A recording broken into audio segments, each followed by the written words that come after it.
Hello, lovely friends, and Happy New Year. So we done it. We done it. We're officially in 2021. Not much difference so far, probably in the external world, but let me know how you feel in the comments. I need to say that me being a Capricorn sun, tomorrow is my birthday, by the way. So happy birthday to me and happy birthday to all the other Capricorns in the Capricorn season. And I feel like a totally new person. I mean, I have so much more energy since all this company moved from Capricorn. I have, for the first time in 3 years since Saturn started his sojourn in Capricorn, I have some hope towards my future, which is a very rare occasion to me. And I can feel that the energy is basically shifting. And so, how to say, that's why probably I call this video The Wife of Loth, because that's, I think, is the lesson now. Times have changed. The time was kind of like, hesitant on the threshold. It was just here and there, and it finally made this step, it finally made this step at the end of December when the stellium in Capricorn was basically broken, and the energy which was heralding our reality for almost like 3 years, definitely for the most part, 2020, 2019, it all started shifting. It all moved to Aquarius. So the time has made this pivotal step, and so there is no way to gaze back, if you're gazing backwards, like the Wife of Loth, when Loth and his family were salvaged by the angels from the from the sieges of Gomorrah, which were destroyed. She felt nostalgic, she turned back, and she became the pillar of salt. So you need to keep up with the time. And that's the topic of this new moon, which is extremely noisy. It's a loud new moon. It is happening on the 12th or 13th of January, depending on where you are in the world. And it is accompanied by a whole plethora of very, very loud transits. Some of them are quite challenging. Some of them are quite beneficial. We're going to have a look at all of them. So to begin with, what's the new moon is? It's the conjunction of sun and moon, and it's happening at 23 degrees Capricorn, so the last kind of degrees of Capricorn. And this is actually exactly where on the 12th, if I'm not mistaken, of January 2021, this fateful conjunction of Saturn and Pluto happened, which, as we know, triggered the whole situation we were living in 2020. It is like, if you probably remember, this is the conjunction which triggers lots of life-changing events through challenges. And we got the pandemic. And now the new moon is happening exactly at the same degree 1 year later. So it is pretty much reactivation of this thing. So probably the much dreaded virus would reactivate a little bit. I don't want to scare anyone, but it's better to be safe than sorry, as they say in Ireland. Maybe they say like this somewhere else as well, I don't know. And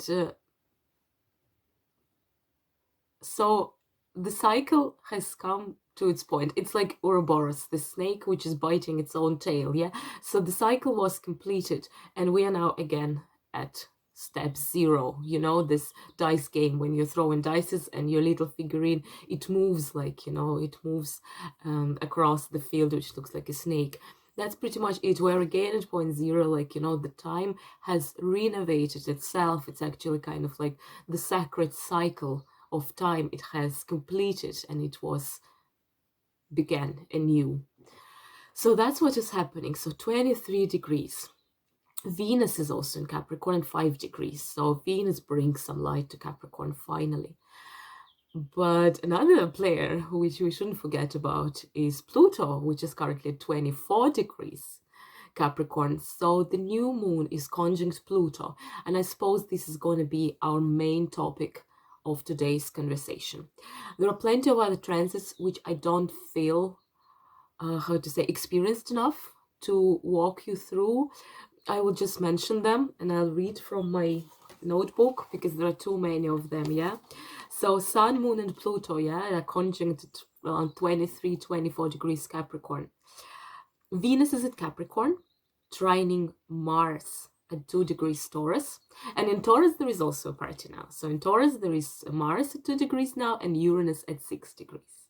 And so Venus and Mars are trining each other, which is quite nice because it's like a conversation of divine feminine, divine masculine, and Sun and Moon. They're also like, Sun is the representation of Yang principles, so it's like the masculine principle, and Moon is Yin, so it's like feminine principles. So there's also the conversation. So there are lots of those. I don't want to be honest, to reduce it to the sphere of relationship between men and women. It is more like about this yin and yang principle of the whole universe, the cosmic principle, yeah, of the harmonious coexistence of opposing patterns, opposing elements.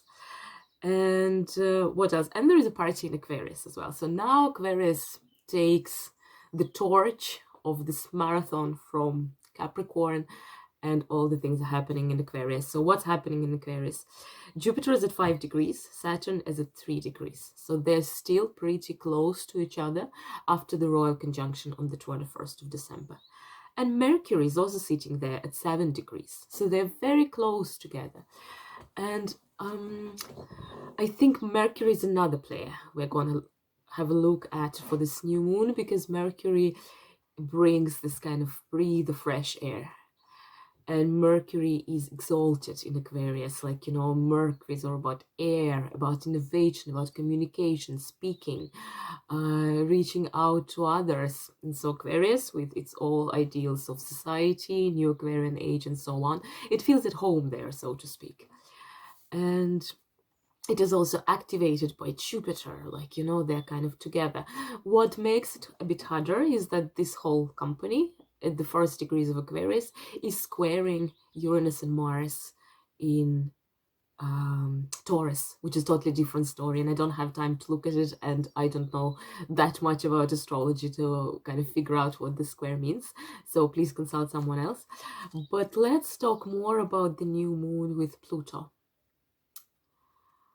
So Capricorn, yeah, Capricorn, the most, I think, underrated sign, because for some reason when people speak of Capricorn, it's always like, in the terms of lower manifestations of Capricorn, so to speak, like, this power-driven, obsessive, ambitious, cold, like, arrogant, and all those things, which I don't think is always the case, and we will see later why it's not the case. And Pluto is trauma, obsession, destruction. So this moon can play pretty hard in someone's lives. I'm pretty sure this can be the case. But I think we should strive to aim for the high manifestations of the symbolic nature of this moon, which is ultimately extremely beneficial and would help us to achieve lots of new results. Because Pluto is transformation, Pluto is working through your trauma, Pluto is shadow work, and Capricorn is also shadow work. And Capricorn is this shadow work which is driven, in my opinion, let me speak from my experience because I'm a Capricorn, it is kind of this motivation in a way from anger, from stubbornness.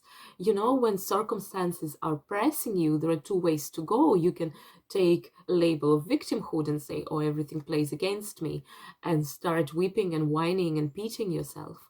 Or you can become like a Capricorn who would be like, okay, this mountain is pissing me off. It's too high. The slope is absolutely unbearable, but I'm gonna do it. Whatever it costs, I'm gonna do it. And you get this kind of agitation. It's probably not a Buddhist serenity, definitely. But this can also, be a push to act. And so if you feel negative emotions during this full new moon, if you feel like, with all this, trines and squares and, sextiles happening, if you feel too much agitated, use this energy not to kind of destroy yourself, which can be the outcome of Pluto, but use this to transform yourself, to set new goals, set new intentions.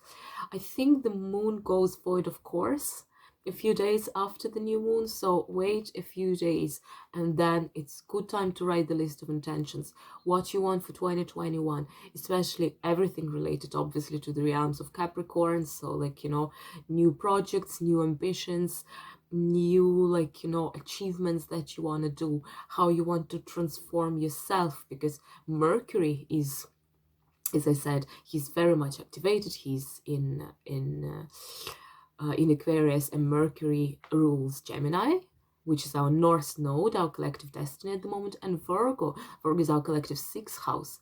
So if those intentions going to be about your new routine, your new health habits, and all those, like, you know, things which are down to earth, at the same time revolutionary in a way, because Uranus is also quite prominent during this new moon, and I think Uranus is turning direct around those days as well, so his energy is really electrified. It is projected externally.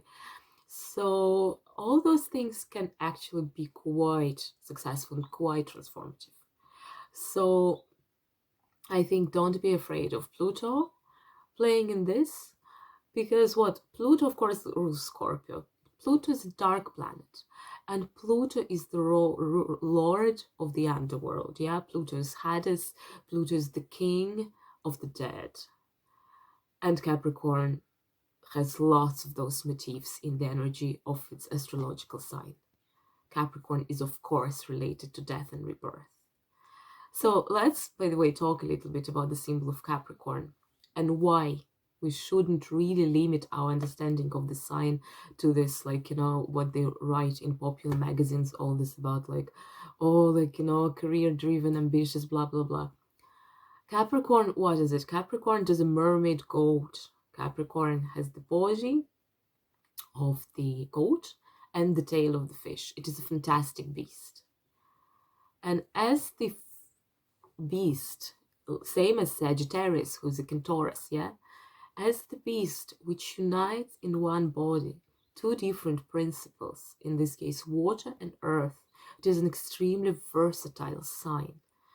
And interestingly enough, the part of the sky in which the constellation of Capricorn is found is known in astronomy as the sea or the water, because in that part of the sky there are water-related constellations, Aquarius, Pisces, Eridanus, and a few others.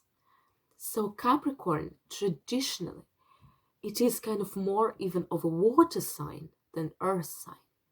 And moreover, it is in a way both. So Capricorn is the sign which is about the depth of the oceans, because with his fish tail, he can dive deep into the ocean, into the sea of the subconscious. And because it is a goat as well, it can climb the highest mountain. So in a way, the sign encompasses the whole, like, you know, the whole circle of knowledge, both the knowledge which is visible, which is high up, the knowledge of the divine, and the deep knowledge, like, you know, of hidden realms, of mysteries, and so on. And although Capricorn is a very faint constellation, we can't really see it on the sky, it's extremely faint. It was known to humanity since times immemorial, because we encounter Capricorn already in Babylonian astrology, in which it was associated with the Sumerian god Enki. And Enku, he was the god creator, he was the god of water, he was the god of knowledge, and he was the god of crafts. And he also created humans from dust and so on, as it is usually in Semitic myths and in the Bible as well. Yeah, Adam is made from dust, ashes, clay, so from earth basically.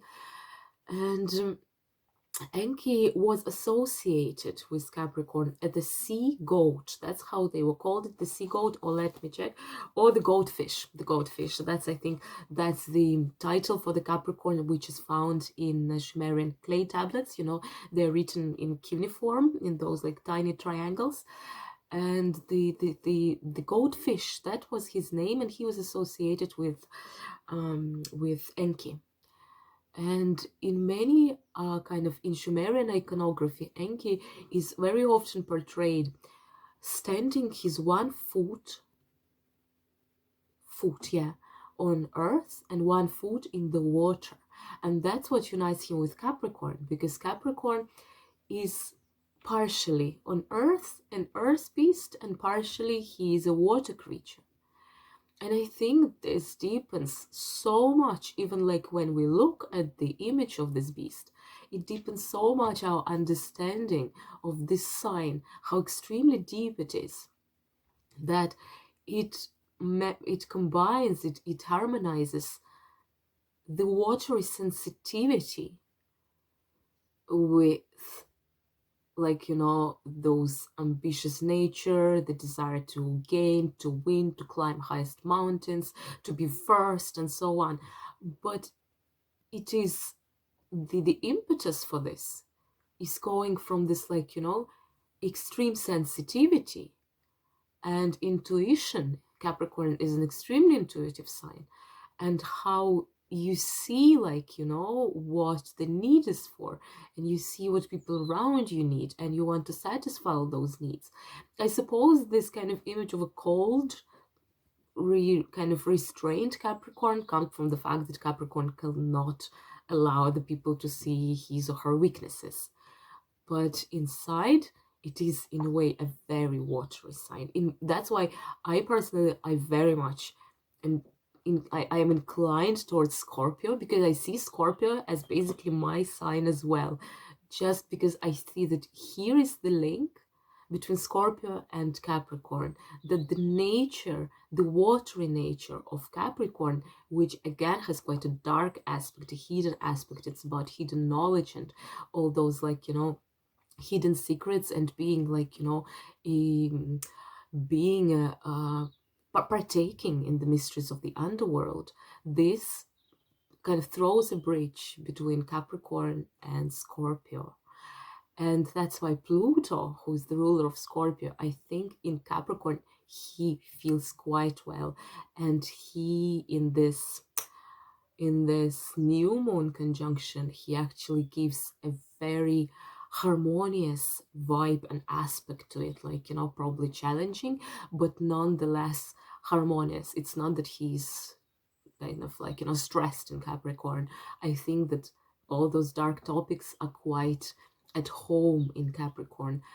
Dark topics, again, what I'm talking about, I don't want to label dark and light, but you see what I'm talking about, more things about hidden, about shadow work, about alter ego, and so on. Sumerian god Enki, by the way, why was he associated with waters? Because water, it is a primordial chaos. Sumerian mythology also has the flood myth, as we have in the Bible, so that there was a flood. So flood, it is the state of the world when the world as a organized cosmos is brought back to chaos. And then it is resurrecting from this chaos, like, it again takes shape, it re-emerges. So being the lord of waters, of sweet waters, of drinkable waters, Enki was also in a way the ruler of marshes, the ruler of bogs, the ruler of liminal areas. What is a liminal area? It is an area not here, not there, and we encounter it in folklore of all different cultures. Whatever you are hailing from, remember the fairy tale. It will, I will tell you 100%. In one of those fairy tales, the main character would get lost in the woods. Little Red Riding Hood. Yeah, the whole tragedy with the wolf, the whole story with the house, it is happening in the woods. Dante, in his Divine Comedy, how it starts that in the middle of my life, I lost myself in the forest, in the dark forest. And obviously Dante knew all those, like, literary motifs very well. He knew that forest stands for a liminal area. So basically it is an area between the worlds. And I don't know, I'm not very well versed in the geography of ancient Babylon, but I suppose it's not really about forests. So for them, this liminal area was exemplified by marshes, by bogs, because then, like, they're dangerous places, they're dark places. And whenever there is wherever there is danger, something we don't fully understand, we don't fully accept, people label it as liminal areas, and Enki was associated with those liminal areas. And by this, he was kind of like associated with the god of the death, and the underworld and so on. And even this association with the Capricorn, yeah? When is Capricorn? A sun enters the astrological sign of Capricorn. It is late December to late January. That's exactly the time of the solstice, when days are getting longer in Northern Hemisphere. And of course, it's not a coincidence that we celebrate Christmas around solstice, because this day was chosen by the first Christians to celebrate the fact that Christ, he's in Latin, he was called Sol Invictus, the invincible sun. He is the sun, he's the light. In Bible, Jesus says, I am the light, the path and the truth, you know. He is this light which resurrects from the darkness, from this eternal night of November, December. Days are getting longer. And Babylonians knew this as well, of course. So they knew that January, it is kind of like, you know, it is a liminal point in time, when time cracks and when time is reborn. Time symbolically dies on the solstice and it is reborn. So Enki, he was also related to this kind of like, you know, cycles of nature. If I'm not mistaken, I think that in certain topologies, Enki is also associated with Cronus, with the Greek god of time, because he rules those cycles. And for ancient cultures like Egypt, Babylon, the thinking is syncretic. The thinking for Greek gods, it is kind of, especially in classic mythology, it is more distinctive. So there is God of creation, there is God of death, there is God of this, there is God of that. But Egyptian and Babylonian deities, they are all syncretic. And Indian, for example, Hindu goddesses as well, right? So the same goddesses, like, you know, can be the goddesses like Ishtar in Babylon, yeah? Inanna Ishtar, she is the goddess of love, of fertility, of birth. She's also the goddess of war and destruction. And Enki is same. He's the creator of the world. He's the creator of the humankind. He's the celestial father, but he's also the god of the dead. And this has a very deep meaning, because when we think of it, birth and death, they're both those rites of passage. There's kind of like, you know, from this world to the other world. And all of this is associated with Capricorn. You see how deep it is. We're not talking about now, oh, I want to be advanced in my career. I want to earn lots of money. I want to be the boss. I want to be like, you know, the ruler of the world. We're talking about those deep mysteries of death and rebirth. And this is all embedded in the symbolism of Capricorn. In Greek tradition, there are basically two ways how we can understand Capricorn. One is the goat Amalthea, yeah, Amalthea, this lady goat, this goat, I don't know how to say, the female goat, exactly, who suckled Zeus after he was hidden in a cave to escape the horrible death by his father Kronos, who was eating his children, right? So she nurtured the father of gods, Zeus, and she was taken up in the sky as Capra. Capra in Latin means goat, so as one of the stars in the constellation of Capricorn. And the second association is, of course, Pan. Pan or Faun, you know, that's the god. He has the shape of a human here. He has goat legs and goat horns, and he's in the entourage of Dionysius, the god of festivities, of Dionysian orgies, of wine, of poetry, of exaltation, of inspiration. Again, very much not what we think of Capricorn, right? And Pan, there was some legend which I don't really know that well, but apparently in some point he was in danger and he grew a fish tail and he was able to dive deep and kind of escape from danger. That's why this kind of goldfish motif is also associated with Pan. And now we're going back to tarot, because we're always checking the tarot card, yeah? So that's why lots of Capricorns are getting quite upset, learning that the tarot card for Capricorn is the devil. But you should understand, my dear friends, how the imagery and iconography is developing. There is no offense to Capricorn here.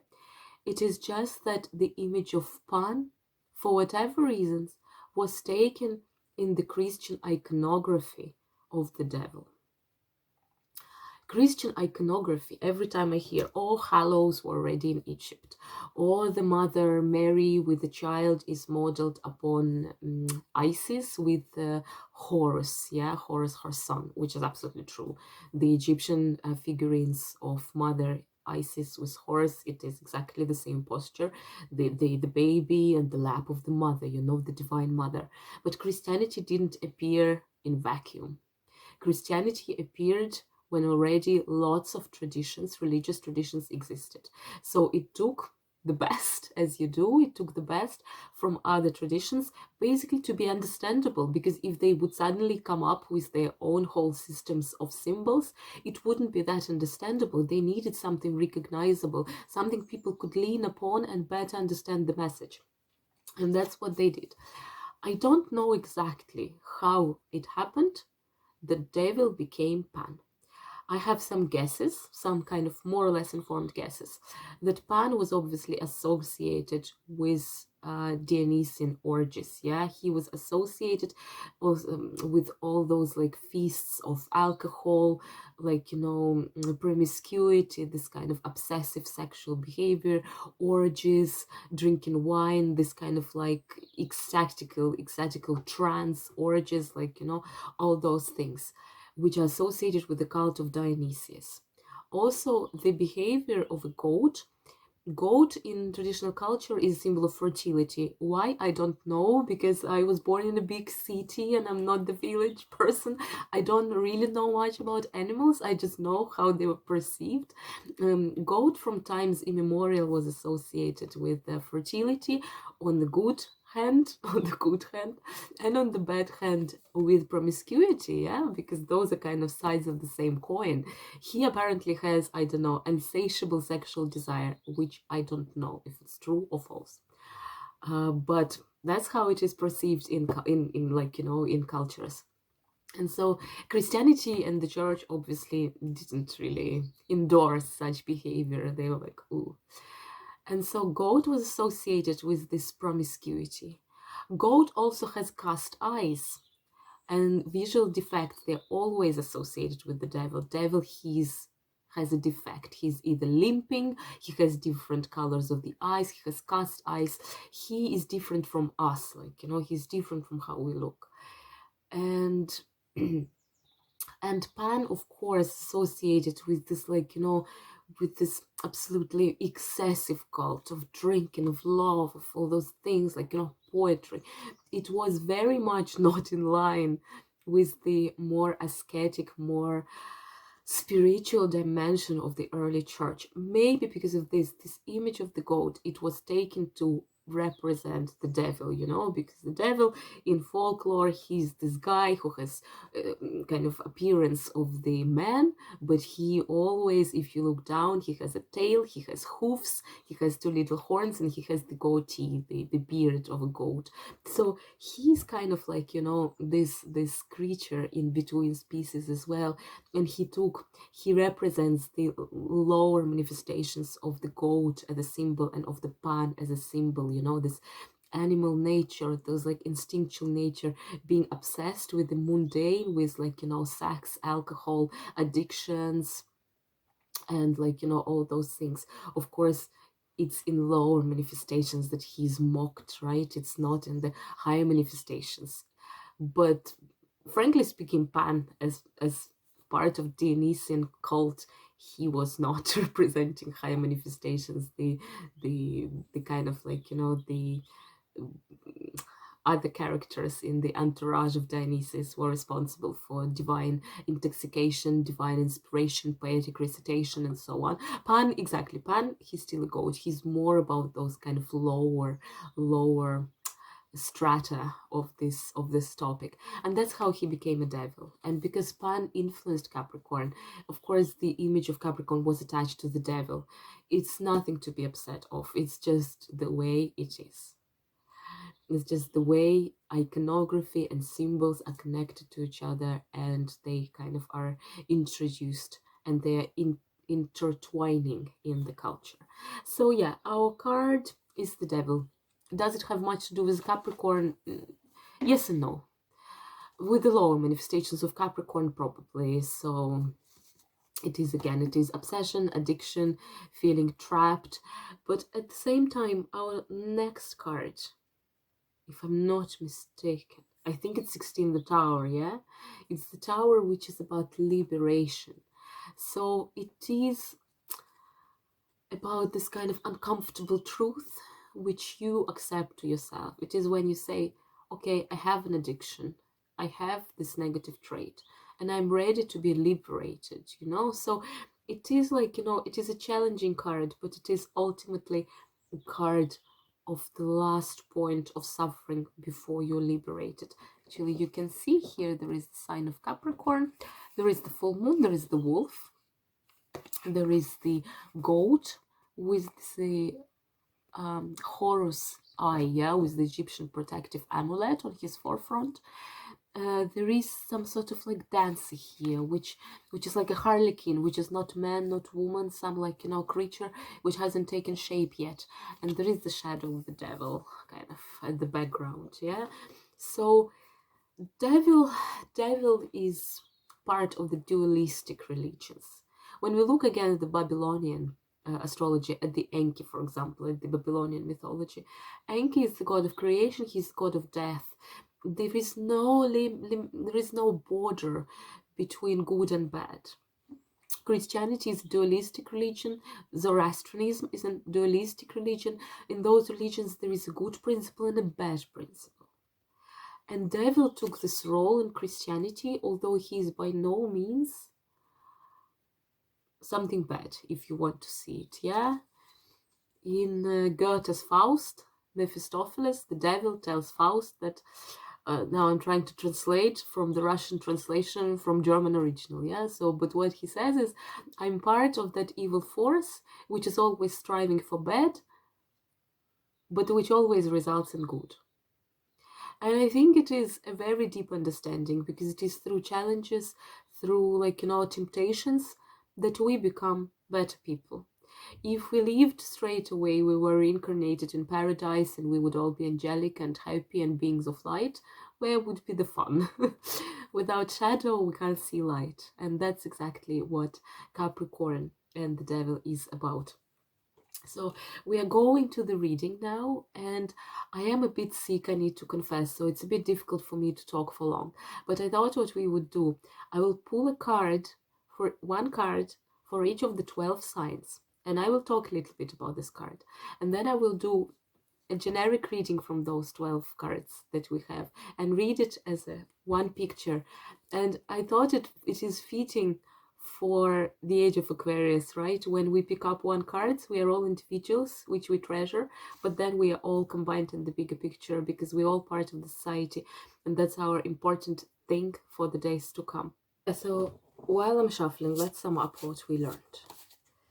We have this new moon, exactly the same degree where Pluto-Saturn conjunction happened last year, which triggered those fateful events of 2020. And during this new moon, Pluto is also a big player. He is there. He is all enhancing this whole situation. And by what we discussed, that Capricorn is associated with Enki, it is associated with the realm of the sky, which is called the sea or the water. It is associated with other water-related zodiac signs like Aquarius, Pisces, and other constellations like Eridanus. Oh, justice popped, yeah, cool. It's all just, and the justice is served. And this actually unites Capricorn and puts it in one row with other water signs, and especially because of the deep associations of Capricorn with the devil, with Enki, with liminal zones, with liminal temporal zones, with dark forest, with marshes, with bogs. There is this connection through this with Scorpio, who is originally the ruler of the Pluto and who is related to the underworld and mysteries of the underworld, and the deep understanding of those mysteries through the watery, through sensitive, through intuitive means of acquiring knowledge. Yeah, that's our link between Capricorn and Pluto. because Capricorn is the lord of the underworld originally, in the original scheme, in the original state of affairs. Pluto was discovered very recently, and actually Pluto and Capricorn in their vibe, they're quite similar, you know. So this moon kind of holds for us a deep potential for transformation, for setting out the intentions, how we can work through shadow, through our traumas, which is Pluto again, how we can try to work through this, how we can actually adopt ourselves, how we can be reborn in this new reality that we have just started, you know. And as the wife of Loth, there is not a chance to go back. You just know that you had some other life in the other place, but it is gone. The times have changed, the earth has shifted, and we are now on the kind of point zero of all those things. And Pluto, he heralds, he helps us, he starts this transformation for us. And Mercury is also a big player during this new moon, so Mercury brings clarity. Mercury helps us to connect to each other. Mercury will start retrograding in January 30, I think, to February 20. So it is better to set all our mercurial intentions if it is related to business, to project, to online kind of like way of doing things, which is all Mercury, and probably related also to career, to business, which is Capricorn. Capricorn is our collective 10th house of career. So if something is along those lines, if you want to start a new project, if you want to start a new Instagram channel, or to advertise your business online, or to, like, you know, start some new contractual kind of relationships, sign new contracts, start new projects, find new partners, it will be a good new moon to set an intention for this and to manifest all this. And okay, cool. And we start so with Capricorn. Okay, Capricorn, as I said, I will pull one card for each sign. We'll quickly discuss it, and then we do a whole common reading based on this. Capricorn, the new moon is happening in your first house, yeah, so it is a big transformation for Capricorns. And the card that you got is actually Six of Wands. Six of Wands is the card of triumph. Fives in tarot deck, all fives, they represent challenge. They're the challenging point because they're equally far from 2, which starts the set, and from 10, which is the completion. They're the middle way, middle path, the middle stage of the path, where all the troubles are usually happening, like, you know, whereas there is the lot more dangerous, more like challenges. 6 are always about triumph. They are about overcoming challenges. And what a fitting message for Capricorns, who actually should just celebrate. Who should just celebrate this new moon, because it is a totally new era for Capricorns after this massive and very difficult and challenging stellium was absolutely torturing all Capricorns for 3 years. This stage of five of wands, which is strife, of 5 of pentacles, which is misery, it is all now overcome, I think. You understand what I mean? And so it is a time to celebrate, and it is a time to give yourself some hope. And you see he's here riding some Pegasus, and there is a guiding star of this kid, of this, no, probably the kid is like a young man, to be honest. And it is kind of like the time, good time for Capricorns to set a new intention, to follow the guiding star, but also just to relax, to breathe out, to basically look back and not be nostalgic or lament things. Otherwise we can all become pillars of salt, unable to move further. But to basically progress to something new, like, you know, to see how much you have experienced over those years with the stellium in Capricorn, to rejoice, to be overcome with joy, and to actually give yourself credit for everything you have achieved, and to basically feel victorious for a change. Okay, I put this one card here. That would be our first card. And the second one is Aquarius. Aquarius for you is happening in your 12th house. Aquarius, you are now the Lord and the host of everything which is happening for us collectively. Jupiter and Saturn are in your sign. Mercury is in Aquarius till the end of February because going retrograde at the end of January. And so you are now the host of all these parties, celestial parties. And it's happening in your 12th house of transformation. Oh, wow, the star. And the star in tarot is the card of Aquarius, yeah? That's super cool. That's just a synchronicity which can't happen, but it does. Because, yeah, cards are magical and cards don't lie. So it's happening in the 12th house of transformation for you, which is associated with Pluto, naturally, because the 12th house is about karma, karmic debt, and getting rid of it, and transforming yourself, and basically becoming a new person. And that's what Pluto will kind of like trigger for you very powerfully during this new moon. And the card that you got is a star, and star is the card of Aquarius. Yeah, it's a soulmate card, it's angelic energy. It is this kind of Aquarius in its highest manifestation of all humans being brothers, of this kind of like divine unconditional love encompassing everything. So I suppose for Aquarius it's going to be a great moon, because you got yourself, basically you came in your own one card reading, which is probability 0, but it happened. What this speaks to me is that use this new moon to basically align with yourself, to align with your nature, to understand what is demanded from you now that Aquarius is having the royal conjunction and the age of Aquarius is allegedly starting.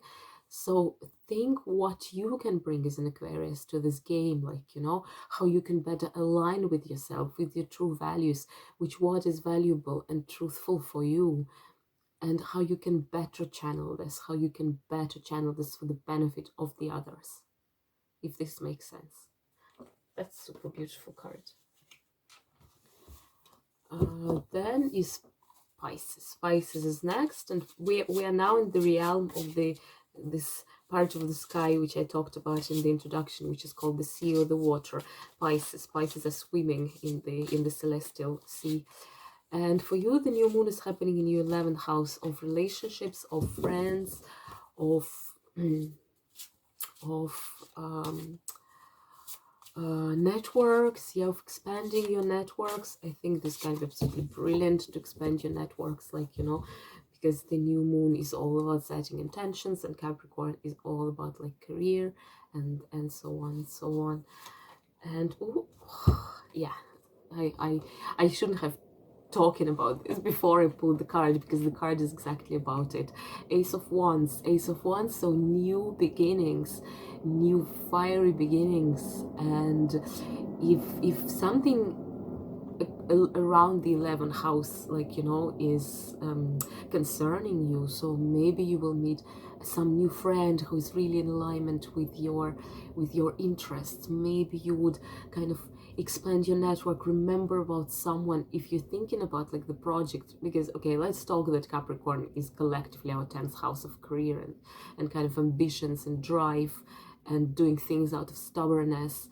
Maybe, like, you know, you would come up with some brilliant idea. You think, oh, actually, I know this, I have this idea of this project, and like I remember the friend of a friend, he was kind of like in that discipline, in that area. Maybe I will contact him, maybe I will expand my network, maybe I was planning to offer this project to this company. I'll email them, I'll try to ask, like, you know, look, like, you know, I have this idea, would you be interested? Like, you know, it is definitely time to act for you. And as I said, this new moon is supercharged, and it is all about, like, you know, setting goals and being bold and being brave and kind of getting accustomed to the new reality and new energy we're living in. And yeah, new moon, new year, new beginnings, new life. Beautiful card, absolutely beautiful card. So I pulled out so far 3 cards, and 2 of them are wands. Yeah, it's like fire. It's fire, although Capricorn is earth and water. All the transits, all those conversations of planets, Pluto is there. Uranus goes direct in Taurus and squares, and Uranus is with Mars now, with our fiery planet. So there is lots of energy. There is lots of kind of renewed energy. And next one is Aries. And for you, Aries, it is your 10th house. It's actually your 10th house of career. Of course, yeah, because Aries is our collective first house. So your 10th house is Capricorn. So Aries, for your 10th house, for Capricorn, for the new moon Capricorn, the message is the Emperor. And Emperor in Tarot means who? It means Aries. So, okay, I'm sorry, guys. I'm riding a high wave today because I think my birthday is tomorrow and I'm a Capricorn. I love January and I feel always so energized when Sun is in Capricorn. And yeah, so for Aquarius, I pulled up Aquarian card. For Aries, I pulled up Aries card. So my message would be pretty much the same. Actually, look here. You actually got even the visual sign of it, the new moon, yeah, the conjunction of sun and moon. The new moon, and here you are, Aries, on your throne. You were challenged quite powerfully by the Mars retrograde in late autumn 2020. And finally, recently, Mars has moved out of Aries. Mars is ruling Aries, but sometimes it can be noisy, it can be challenging, it can be bloody, it can be really difficult, like, you know. So I suppose lots of Aries were also like, God almighty, when this is going to end? It has ended. You have time to rest, to recalibrate. 4 in Tarot, it is the point of rest. Not in major arcana, but in minor arcana. 4 of Swords is about rest. 4 of Cups is about rest, consideration, meditation, contemplation, all those things. And 4 is an Emperor. It is also about stability. 4 is the number of stability, 4 corners of the earth, 4 elements. Table has 4 legs usually, yeah. So it is it is the earth energy, which is channeled by number 4. And Emperor, he's the Lord of the earth. And Aries is an Emperor. Aries is associated with the Emperor. So Emperor is, first of all, it is an advice for you to come in alignment with your own values. Same as I said for Aquarius.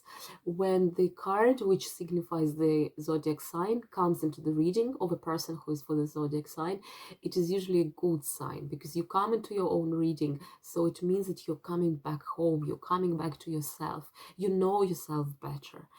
And for you, it is just time to rest, to sit on your throne, to look around and to see what's next, because it's the new year, new moon, and it is time to set the intentions. But so far, all the cards have been very beneficial, you know. And when I look at it, the black horse and the white horse, it is from the symbols from Plato, who speaks that there are 2 parts of our soul. One is white horse, full of light, and one is black horse, our like lower desires, instincts, and so on. And both need to be in control. And those 2 horses, they are also appearing on the Chariot card, yeah. So take control of your emotions, see what's around, take some rest, have a look. What's next? What's next? And think of it carefully. What can make you feel stronger as the Emperor, stronger in control over your life, over your emotions, over what's inside of you and your spirit? Beautiful card. So next one is Taurus. Taurus, okay, Taurus, you have now, for you, the moon is happening in the 9th house. Oh, I'm sorry, friends. As I said, I'm a little bit sick, so I'll just very quickly blow my nose. I'm sorry for this technical pause. Okay. So for you, it's happening in the 9th house, Taurus, and you are now having Mars and Uranus almost in conjunction.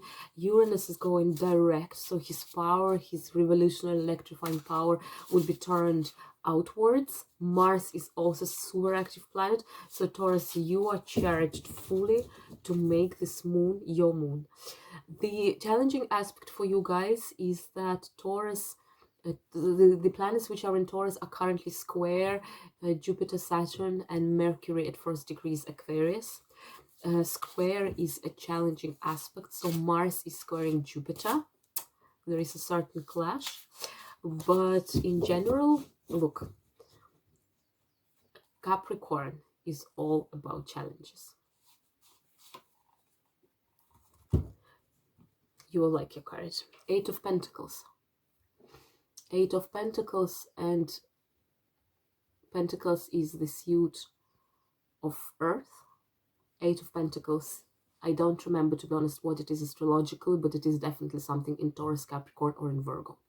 So the card that you got, it is already late card in the sequence of cards in the suit. So it is pretty much near the completion. 8 is about seeing results. The whole suit of Pentacles, it is about sowing a seed at the 2 of Pentacles and slowly watering it, working with others, working on your own, being challenged, and then seeing this plant grow and bring in fruit. The next card, 9 of Pentacles, it is already the card of abundance. It's already about collecting harvest. But you are already on this kind of threshold of collecting harvest, you know, and it is the material harvest, it is a Venusian harvest, so it is very much along the lines which are very aligned with what the Taurus nature is.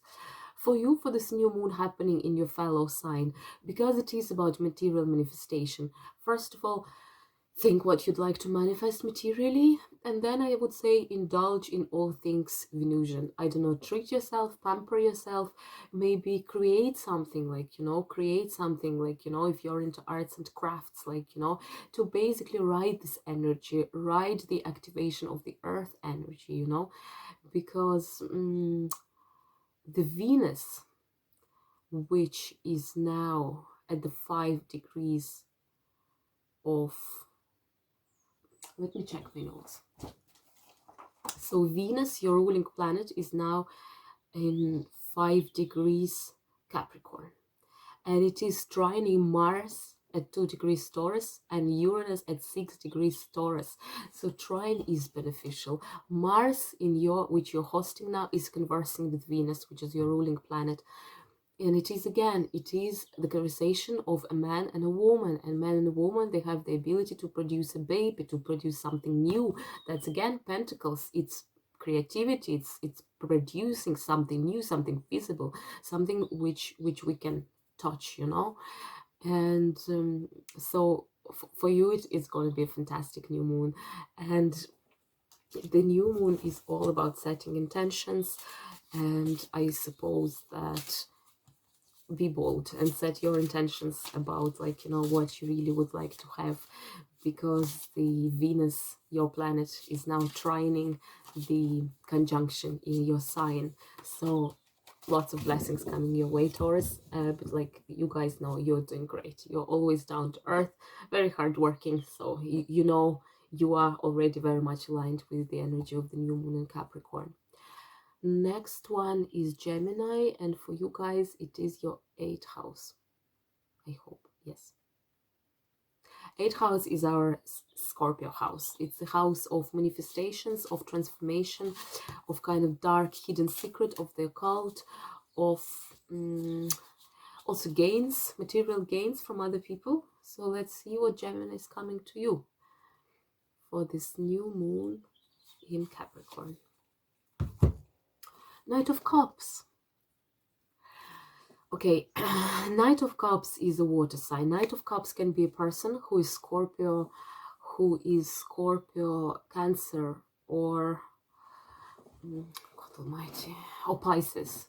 But watch introduction if you haven't done so, because I'm talking about the paradox that Capricorn is on 50% water sign as well.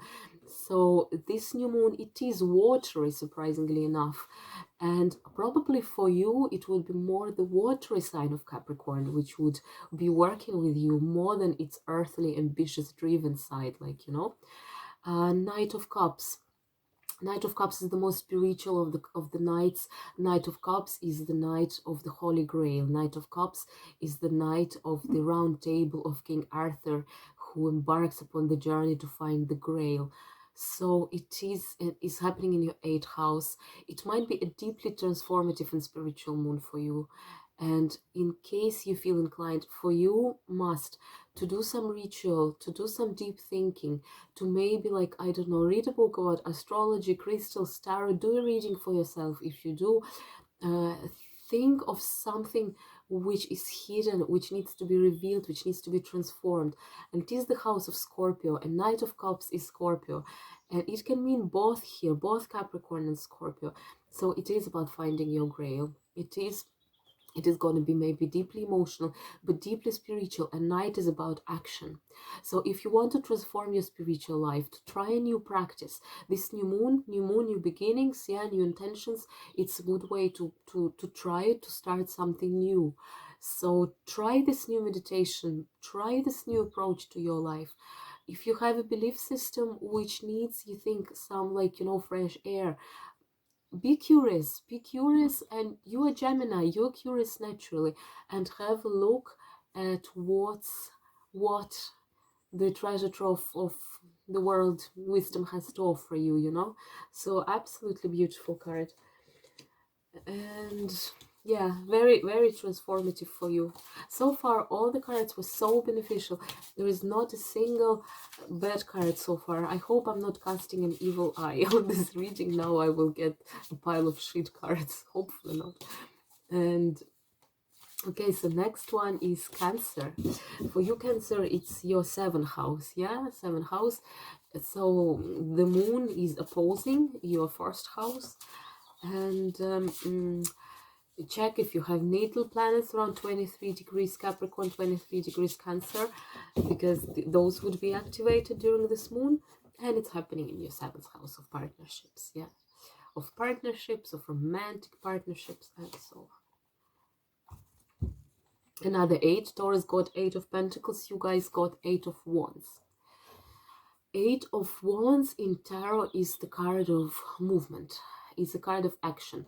Usually what is depicted, 8 wands, which are kind of cast. So all 8 of them are flying through the air. It is, I suppose, a green light for you to really write and start lots of new intentions, lots of new projects, because 8 is a multiple number, and 8 returned, kind of put on its side, it's the eternity, yeah, eternity symbol. So pretty much whatever you would like to achieve or to start, go for it, be bold. If the number is symbolically eternal, if all your desires are new and you have new hobbies and you want new things from your life, that's time to accept it for you, like, you know, because we were talking in the introduction, card of the Capricorn is Devil. The Devil is about addictions and all those negative things, but it's also about accepting them and saying, yes, I'm not meaning anyone, just an example, yeah, very maybe like dark example, but look, it's to accept, like, yes, okay, I'm a drug addict, I need healing, I need help. But those acceptance doesn't need to be that negative. You can say, yes, I'm kind of having an okay life, but it's not enough. I want to start more. I want to have more. It is this, like, you know, as I said, it is this problem, motivation from anger, motivation from frustration, very often in case of Capricorn, but it is a desire and the strive for something better and bigger. And the 8 of Wands is the card of it. It is the card of something bigger that you're like, okay, I have 8 wands and I'm going to cast all of them and probably one of them will reach the aim. It is the card of stubbornness, of Capricornian stubbornness. One arrow didn't reach the goal, I'll shoot another one, you know. And in your 7th house of partnerships, of romantic relationships, maybe it's time to rethink your relationship with your partner. Maybe it's time to try something new. But basically, 8 of Wands, it's not about it new as such. It is about the fiery emotion at the basis of your desire to try new things, to shoot arrows until they reach the goal. It is a super active card. It is a card of motion, of movement. So I suppose this moon is super active so far, to be honest. There's so many wands, new beginnings, and seeing results and shooting, aiming high and shooting for the stars.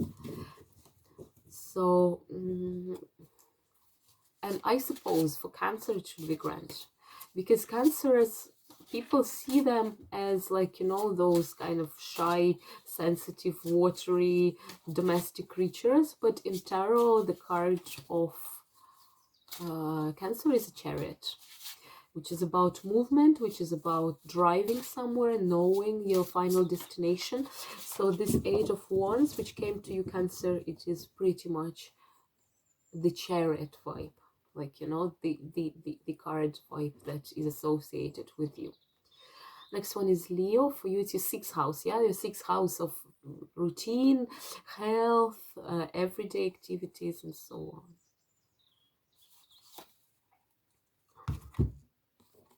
Nine of Pentacles. Taurus got 8 of Pentacles. Yeah, so look what's happening. We got lots of fire, we got lots of wands so far, and we got lots of pentacles, which is understandable. Pentacle is like, Capricorn is an earth sign, and fire, well, I suppose Mars is very active now in Taurus because it's aspecting Jupiter, and it's squaring Jupiter, it's trining Venus. Mars is activated, but then in general, what I just intuitively talked at the very start, energies have shifted. We were in this Capricorn stellium for the whole eternity, and now the stellium is no longer there. It's the whole new, brave new world. And look, like, you know, Nine of Pentacles, it is basically the card of bliss. It is the card of bliss. So I hope that for those Leos who probably have some problems with health, when Saturn was in your 6th house of health, which was like, you know, kind of quite restricting, now it's gone. And in your 6th house, it is again this kind of like, you know, stable, healthy Capricornian energy. So I hope if you had, God forbid, problems with health, those are gonna become better. Like, you know, you will start healing. What else is it speaking about? Well, see for yourself. Look at this card. It is total bliss. It is just, you know, this woman in the lush garments, in the lush garden. Garden is in full bloom. She has her own house, her stronghold, like, you know, in which she feels secure, protected. The fields are green. The nature is lush. And it is this abundance. It is the card of abundance. There is also this Panther, which I always find quite interesting on this card, because Panther, it is also, it means protection. It is the archetype of single mothers, of mothers who protect, of kind of dark mothers, in terms like Kali is a mother, you know, and she can be harsh, but she ultimately protects. And in this deck, this card speaks of security so well, that kind of, it is this inner comfort. And you go through all these constellations in Capricorn in your 6th house, and now it all shifted. You can try new things, you can start a new routine, your health might improve. If something is along those lines bothers you, write a list of intentions. You have a good sign that this will really bring results. Pentacles, materials, results, material harvest. The 6th house is the Virgo house, again the earth energy. So for you, this house becomes more like a Virgo house, finally. So more about healing, about reaching out to others, feeling very comfortable on your own, seeing results of what you started, feeling safe, feeling secured. Beautiful card, Leos. Next one is Virgo. Virgo sun, moon, or rising. So for you, the new moon is happening in your 5th house. I'm Virgo rising. Probably that's why also I feel so much new energy, because sorry folks, because the stellium in Capricorn was my 5th house, counting from Virgo, and that was my house of basically I don't have children, and romantic relationships is difficult for me because for the Capricorn person, and I take it to the house of creative expression. And all my creative expression over the past years, it was like walking through tar.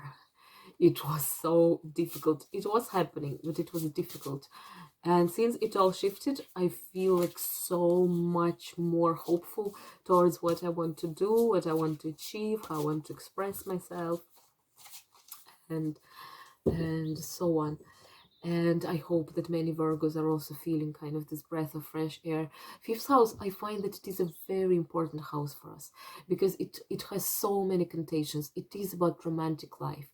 It is about imagination, fantasy, children, conception, all things beautiful, like, you know, new beginnings in the house of conception. Maybe some Virgos would get babies if you want. Maybe it's a good time to try for it. And as I was talking about it, the sun, Virgo, look what you got. Look what you got. The sun. And there is a baby. There is a baby being born from the flower, butterfly, symbol of death and rebirth. Yes, as I said, fifth house is extremely important in every chart. It is the house. Yeah, it is the house of Leo, by the way. Leo is our collective fifth house, and the Leo ruling planet is the sun. So again, your fifth house comes into alignment like what it is supposed to be. Yeah, someone else got this. Oh yeah. Who was Gemini got the Knight of Cups, Scorpio in the Scorpionic house. Yeah, look like, and Aquarius and Aries got their cards, a star and the Emperor, meaning their signs as they're reading. So to be honest, like, it seems for me like everything is falling into places. That things are coming into alignment finally, and that there is such a massive charge of new energy. Yes, sometimes maybe challenging with Pluto and Mars square Jupiter, but nonetheless, there is a new start, new life, new beginnings, you know. It's overtly positive, this reading. It's not like me at all, but cards don't lie. So Virgos, look, it's time for you to create. Venus is now in your fifth house in Capricorn, the five degrees of Capricorn. It's time to create. Pluto is conjunct the new moon. Maybe it is time to create from your trauma, like, you know, from the dark part, from the shadow work. You create light out of this darkness. And Venus is about creation. Yeah, Venus is about arts, crafts, music. Yeah, like, you know, representational art, all those beautiful things. So if you feel inclined, do something, play music, sing, dance, maybe start a new hobby, like, you know, that would be a nice thing to do with the new moon in Capricorn, like the energy of new beginning. Start something new related to the fifth house. Maybe for some of you there's the promise of new romantic relationship. Definitely for some of you the promise of conception, I think, because Saturn is limiting. So if you couldn't have a baby for a long time, maybe the sun is finally bringing some warmth and some new hope into this realm. Virgo, that's amazing. Sorry guys, another feat of cold.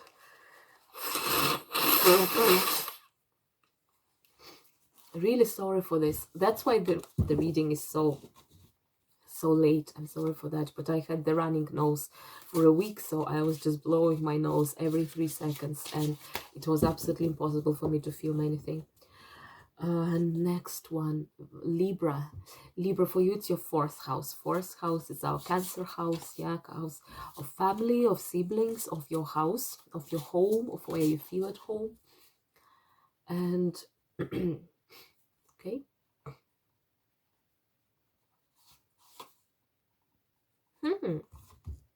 Card number 5, the Hierophant.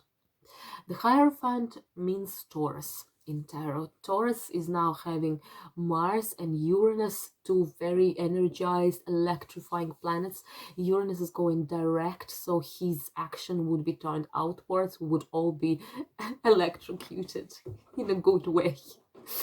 In a good way. And there are challenging aspects with this, but in general, Mars is trining Venus in Capricorn at 5 degrees Capricorn in your fourth house. And Venus is about love, and Venus is about peace. And it is very much about like building your own kingdom in a way. And this beneficial trine from Mars. Look, Mars and Venus, they symbolize a yin and yang, man and a woman, you know, in a large sense, like masculine and feminine principles, so to speak. And they are now conversing in this harmonious trine. So in case maybe in your house with your siblings or something, there was a point of challenge, there was a point of conflict, I suppose for this new moon, it is a good time to actually reconcile, to bring some Venusian influence. Venus is unconditional divine love, and how to say, and to reconcile something which seemed to be irreconcilable in your family life, in your house, like, and so on. New beginnings. Yeah, it would be good, I suppose, symbolically, to change something in your house, maybe to buy a new plant for your room. I actually got a new plant, like this guy. It's my new plant for the new year, for, yeah, to decorate my room. So something along those lines, like, you know, not necessarily moving houses, but basically, I don't know, buy a new trinket for your room, like, you know, a new scented candle, something symbolic to kind of renovate the place where you live, and to symbolically adopt this energy of change, of massive transformation, which is Pluto conjunct this new moon, and to kind of bring something new, like, you know, in your house. It kind of crossed my mind. Look, you got Hierophant. Hierophant is Taurus. Hierophant is about institutions, structures, religious institutions, traditional way of doing things, and so on. So maybe kind of bring something new into your house through traditional learning, maybe through Feng Shui, maybe through, like, you know, some other principles which you deem fitting for bringing new energy into your life, into your house. I want to think of this house also, like, you know, in a deeper way, because 4 is the it's the number of this planet. It's the number of matter, of material things, and we know that the home of our soul is our body. So the 4th house, for me, it is also related to body.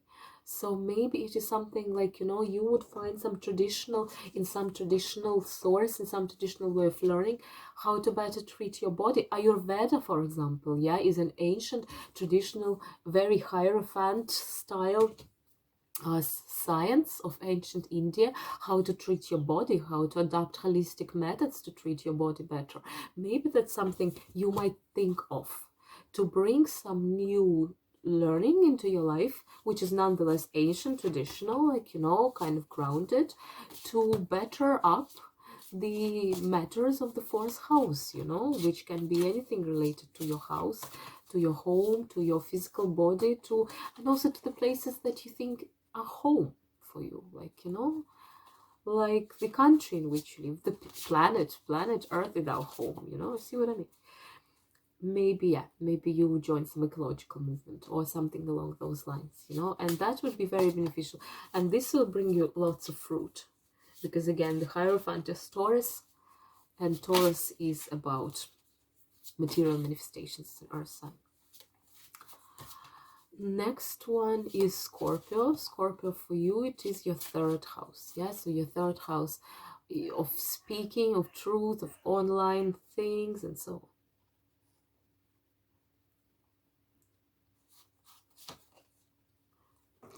The card that you got is Temperance. I see why. I see now. Okay, Temperance is a card which symbolizes Sagittarius. But look, the ruler of your sign, Pluto, is deeply involved in this new moon. Pluto is conjunct this new moon at 23 degrees Capricorn, exactly at the point where it was conjunct with Saturn 1 year ago on the 12th of January 2020, which this painful conjunction triggered the pandemic and all the painful things as we know them. And Pluto is your ruler, and he is activated at the same point again. So it triggered painful events for the whole humanity, for our societies, and so on. And it is activated again by this new moon, and it is your ruler. You can be extremely sensitive during this new moon. It can be oops, something collapsed behind my back. I don't want to look there. So it can be a challenging moon for you in a way that the sensitivity, the maybe, like, you know, what 2020 meant for you, what it brought for you, what insecurities, what losses, what trauma it brought for you. It probably would be kind of reactivated. But what you need to do is Temperance. So you look back without getting overtly emotional, without getting too much upset. You look back in the mindset of temperance. Temperance, it is patience, it is zen, it is taking things slowly, taking things step by step, rewarding yourself for your achievements, not condemning yourself for your failures, you know. Temperance, I love in this deck, it has, the angel has colored wings, and colored wings in medieval, almost, most likely Italian iconography, in Italian paintings. It is the color of the wings of Gabriel in the subject of Annunciation, when Archangel Gabriel comes to Mother Mary and he says, you are now pregnant from Holy Spirit, and she said, may it be to me according to your word. I don't know how to say it in English, obviously. So, yeah, I don't know. May it be to me according to your word. I hope you're getting the message, guys. She accepts what is in store for her. She was probably extremely agitated, nervous, oversensitive hearing this, but she accepted it. And that's what temperance is about. And here the Archangel Gabriel, with the rainbow colored wings, he comes for you, Scorpio, also to tell you that whatever is coming into your life, accept it. There are two rivers, the sun river, the moon river. The conjunction of moon and the sun is the new moon conjunct with Pluto, with your ruler, but you accept it. Actually, here is the new moon. You can see he's standing on this new moon. So for you, this new moon is kind of blessed by Archangel Gabriel, who actually, maybe you will actually even get some news. Maybe you will have your own annunciation, you know, some beneficial news, but at the same time, maybe demanding, maybe challenging news, which you would need just to accept. To accept in this mindset of total zen.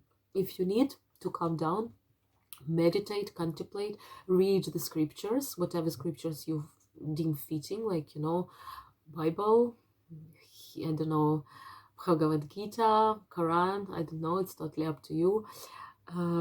But meditate, contemplate, pray, and these will help you to overcome this, like, you know. And yeah, just don't rush things. So many signs the message was to rush things, to act. I don't think that's for you, that's the case. But your water sign and this kind of pouring of water from one vessel to another, that's pretty much what it is, to temper your emotions. Imagine your emotions are boiling water. To cool it down, you would put it from one vessel to another. Temperance is also the card of alchemy, the card of transformation, and Scorpio and Pluto are the sign of alchemy, the sign of transformation. So if you don't rush things, you will have a promise of a potential of big transformation, of some transformative experience. You just, like, you know, you take things easy and you don't be too critical to yourself. And last but not least, Sagittarius. It's happening in the second house of money and of all those things. God almighty. That's the way to end this reading. Sagittarius, you got death. Yeah? Watch introduction now, because I was talking a lot about all those concepts. But in a nutshell, what I told is that Capricorn is January season. January season, it's solstice. It's death and rebirth of the sun. January is associated with this kind of, like, you know, temporal threshold after which the new cycle starts.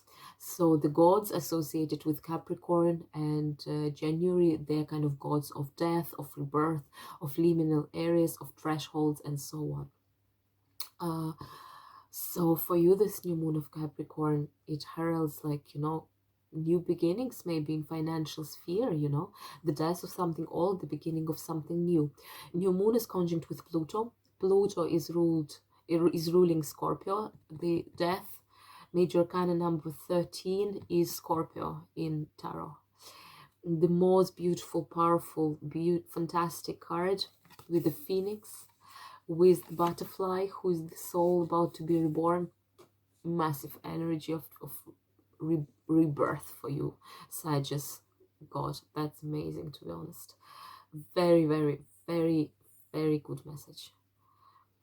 And in this message, I suppose the Capricorn and the Scorpionic natures, they actually really merge, because this card, it is fitting for both Capricorn as the Lord of January, the Lord of the solstice, and Scorpio as the Lord of this card, the Pluto zodiac sign, you know. So Pluto probably will make something kind of die, if I may say so, in the matters related to your second house, which is also self-value, you know. Maybe some destructive belief about what you're worth is there, and it would just go away, and the new moon would start a totally new life, new energy, new start in your second house. Maybe you will find some totally new ways of making money, of showing yourself to the world, of shining in the world, and totally new direction for your projects to take. Okay, so I'm done with 12 signs. We have 12 cards, and our common reading, well, what can I say? If I can summarize, yeah, so I'll just repeat. Our first card was Six of Wands, then was the Star, then the Ace of Wands, the Emperor and Eight of Pentacles, Knight of Cups and Eight of Wands,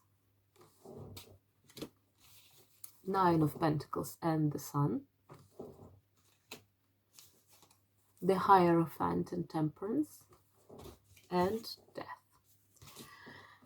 So, a couple of words. So, I've done one card for each single sign, but we all are born under some signs, and as people representing those signs, we represent a collective. So, we can do collective reading based on individual cards for each sign. Preliminary remarks. From 12 cards, 6 are major arcana. It's a very big percent. 50% of our cards are major arcana, which means that this is a pivotal new moon. It is a life-changing new moon. The more major arcana come into the reading, the more crucial, the more important, the more vital, the more transformative the energy is. This one is 50% transformation, yeah? So from the cards that we got from the major arcana, we got all the good cards. We got the Emperor and the Hierophant, yeah, we got this kind of stable foundation, 4 and 5, stable material foundation, a stable spiritual foundation on which we can start building new things. And then we got cards 13, 14, 17. We are kind of progressing. We're really progressing. Those high numbers of arcana. If we consider this way, death is very prominent. That's our starting point. On this solid foundation, we can welcome change, and death is change. On this solid foundation, we can start building something new. So the old structures are demolished, and we build something new. We build in temperance. We build in temperance. Temperance is the card of alchemy. So we build something new again. We create new forms from old forms. That's what alchemy is. New materials from old materials. But we create in temperance. So patience, patience, patience. 2021 is going to be, I suppose, an easier year than 2020. At least because now we know how to live with this virus. So far. It's difficult, but so far. If you're watching this video and I'm recording this video, we survived. Thank God. And we do things in temperance, but we do things with hope, because the star is hope. And the star is like, you know, is angels coming to you and saying, it is going to be grand. It is the angel which came to Mother Mary and she said, may it be to me how God wishes to me. Like, you know, it's acceptance of your fate. At the same time, this new moon is super powerful. We got lots of wands. We got 6 of wands. We got Ace of wands. We got 8 of wands. So lots of wands. So what? 3, yeah? 3. And good ones. So the ones of victory. Be kind to yourself. Basically celebrate, you know. If you're a Capricorn, celebrate because it's your birthday. And do buy nice things to yourself. I don't know. Basically, yeah, pat yourself on the shoulder. That, like, you know, we went through 2020, and start planning for something new, and start collecting harvest for what was already sown, the seeds that were sown in 2020. Collect as even if it's a tiny harvest, little harvest, but still collect it, like, you know, some interesting thought which came to your mind, write it down. It might give birth to a fantastic new project, like, you know, and act. As I said, the moon after the new moon goes void, of course, which means it is not aspecting anything, which means that it is kind of a bit powerless. But I think in a couple of days after the new moon, so on the 15th or something, it is probably time to start writing down the things. But do it before 17th, because in the 17th Jupiter becomes invisible, I think, and so it would become weakened. So do it, like, I don't know, between 14, 17, something like this. 15th probably is a good day, I don't know. And set your new intentions, like, you know, you see how we are getting so many blessings, so much fiery energy for this new moon. And what do I want to say? Yeah, for this new moon, and the energy to celebrate, to be proud about, to get the spark inside you burning bright. And speaking of the spark, I didn't talk about the other major arcana which came, 19, the sun. It came for the Virgo, but Virgo is our collective sixth house. And in general, like, what can I say? Like, I suppose because Mercury is so prominent in this new moon, the ways of Virgo can be actually quite helpful. And the Virgo's energy, although there are no transits in Virgo as such, is quite prominent, because the ruler of Virgo, Mercury, is so prominent and loud in the skies these days. And it is like the carte blanche to just, like, you know, to rejoice. And it is a happy new moon after all, like, you know. And it is a new moon, so it's going to be dark in the sky, but paradoxically it brings some light, like, you know, it brings this kind of drive, this desire to climb mountains, all those things that Capricorn loves. And then we got also Knight of Cups, and we got the Hierophant. Yeah, quite, like, all the cards were quite spiritual. The Death is, of course, spiritual card. Temperance. Knight of Cups, yeah, we got only one water card in this reading, so Knight of Cups, it is this watery dimension of Capricorn. Yeah, it is this desire to take the spiritual dimension of this moon seriously, because this moon, especially with Pluto, it is about the occult, it is about hidden knowledge and secrets and what you want to achieve and so on. So dive deep, be bold, that's what I can say. Don't be afraid. Yes, you're a goat, but you have the mermaid tail, so you will survive even at the bottom of the ocean in search for the Holy Grail. And last but not least, we got two Pentacles cards. Yes, of course, Capricorn traditionally is an earth sign. Pentacles, later degrees of Pentacles, already 8 and 9 we got. So 8 and 9 is about seeing the harvest and collecting the harvest. So yeah, pretty much again what I said about wands. So collectively, transformative moon. What are the key words? Yeah, solid foundation on which transformation is possible. Light is shining upon us brightly and giving us, like, you know, the green light to plan something new. The angels are helping. The star, the guiding star, is shining bright ahead. We just need to be bold. We just need to have the vestiges of those new people of the era of Aquarius, people who are bold, who are spiritual, who are not afraid of failures, who can keep going with the head, not, like, you know, looking down, but the head up, and wishing boldly and preserving this fire of spirit, this fire of drive inside. Pluto will help us to do so.